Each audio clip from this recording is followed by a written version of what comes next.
Мен атым Айдимхан. Мен жаш кезде ата-энемдин сөзүн көп укпай, тентек болуп атканда ата-энем мени постоянно коркутчу. Айдимхан, мен азыр сени сыгандарга берип салам депчи. А мен неден коркмок элем туугандар? Мен кебетем ушундай, как будто алар мени сыгандардан алып алгандай да. Чын. Жанагы көчөдө жанагы лөлүлөр бар го, кайыр сурагандар. Ошолор менен акча албайт туугандар. Алар ойлошот мени свой экен деп. Кет барат кедеклер көз кыскып, салам алейкум братан, кандай? Жүрбөйсүңбү, чоң барып келели деп. Алар ойлошот мен уже бутка турган, лөлү депчи.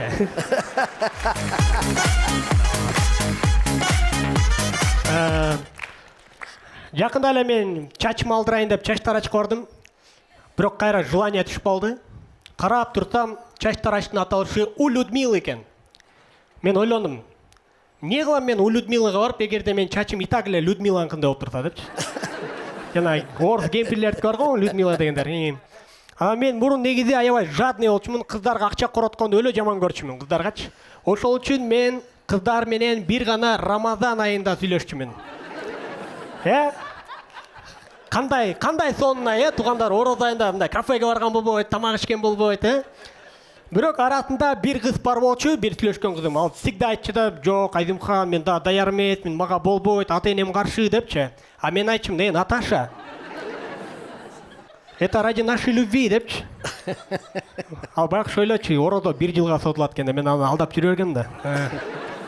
Анан чоң рахмат, колдооңуздарга рахмат. Мен Кудайга шүгүр, 2 балам бар, келинчегим бар. Келинчегим менен биз свадьбага чейин, үйлөнгөнгө чейин сүйлөшүп жүргөндө келинчегим күндүгө жипар жыттанчы да, Лав, Эскада, Шанель, Версаче жыттанчы. Биз баш коштук, ал Щедрое лето жыттана баштады. Алейна, кубанские семечки.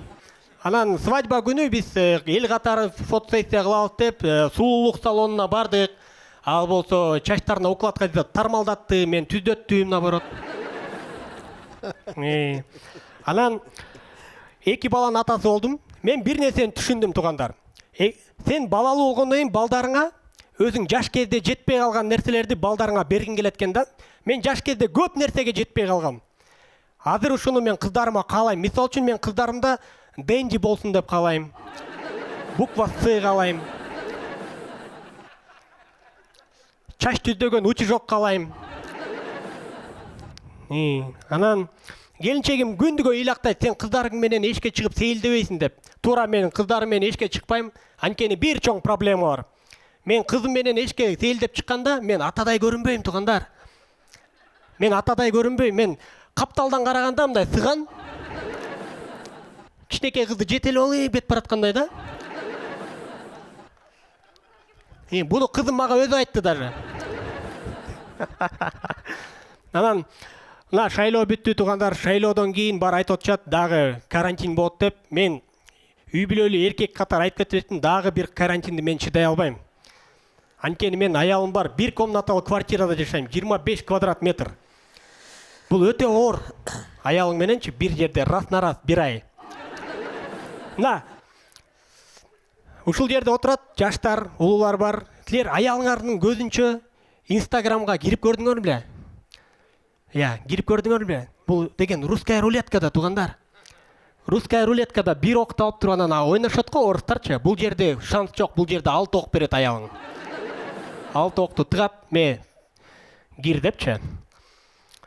Бардык эркектер биз аялыбыздын көзүнчө Инстаграмга, интернетке кирип атканда ичибизде бир эле ой бар да.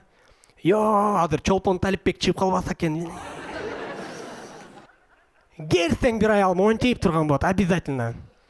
Анан айтышат, пандемия кезинде үй бүлөлүк зордук, зомбулук 65%га көбөйдү деп. Бул негизи статистика алдап атат туугандар. Үй бүлөлүк зордук, зомбулук 95%га көбөйдү.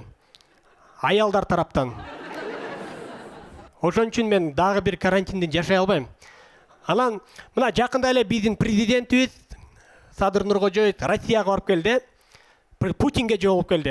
Кыргыздар өзүбүз билгендей, кыргыздар Россияга өлө көп акча карызбыз, туурабы? Канча акча карызбыз?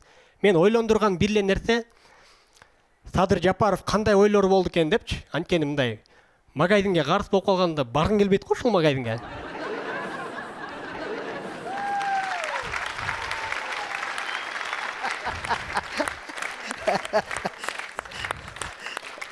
Мындай уялып, башка магазинден карыз алып, туугандарың жөнөтүп коюп, Аялыңды жөнөтүп. аялың жөнөтүп коюп дегендечи.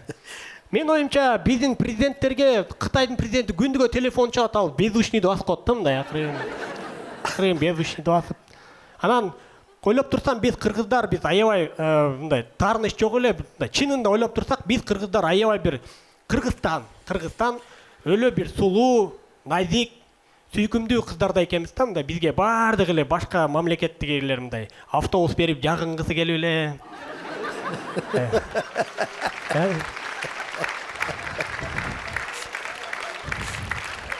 Рахмат. Жагынгысы келип эле. Карызы бар болсо деле жол салып берип коюп эле. Бирок бул өтө опасный, кийин бир нерсе кылып кетиши мүмкүн да. Ооба. Туура тондар. Анан политика темасынан алыстайлы. Баарыбыз эле айылга барганбыз турабы, туугандар. Баарыбыз эле айылга барып жүрөбүз. Байкадыңар, биз шаардыктар айылга барганда, айылдыктардын баары көчөгө чыгып алып, сени монтип мындай кызыктай тозолушат го, байкадыңар, мындай баары көчө. Мен оюмча ар бир кыргыздын айылында ГКМБнын секреттештирилген базасы бар да. Аларды бирөө башкарып турат. Токон нелер шаардан келет, барыңар эшикке чыгабыз. Чоң аталар, силердин выход. Үшкүрүп карайбыз. Так, жеңелер, ушакташабыз. Так, балдар, машиненин аркасынан чуркайбыз. О, чорт, иттерди кой бергиле. Так, сен айфонду кат айфонду. Айылдыктар бар болсун, кол чабып калган. Анан арабызда аяш аталар деле бар болуш керек. Мен негизи байкадым, баардык кыргыздардын аяштылар негизи өтө хитрый адам болушат экен, өтө куу адамдар болот экен. Байкадыңар, үйгө биз жаш кезде келгенде аяштылар келген сайын акча берет го бизге. Азимхан, мен о мороженое жеп ал, мо акчага депчи. Ата-энең гана кухняда, жүр анда кухнядан берем деп мындай. Бир да эркек аячта көргөн эмесмин, мына мужик. Азимхан, мен катуу, муну ата-энеңе көрсөтпөө макулбу? Ата алар сага шапка алып берип коет, дептер алып берип коет, ал сага керекпи? Сен деген кредитиңди төлөшүң керек. Сен чоң ойбодуң депчи мындай. Анан аягында туугандар барыңар отурдуңар болуш керек. Ушу мен чыгып атканда ичиңерден ойлодуңар, о бала кантип сыны сүйлөй албай КТРКда выступать этип атат депчи. Кантип болсун ушул мыскыл жана тамашанын сахнасында туруп деп.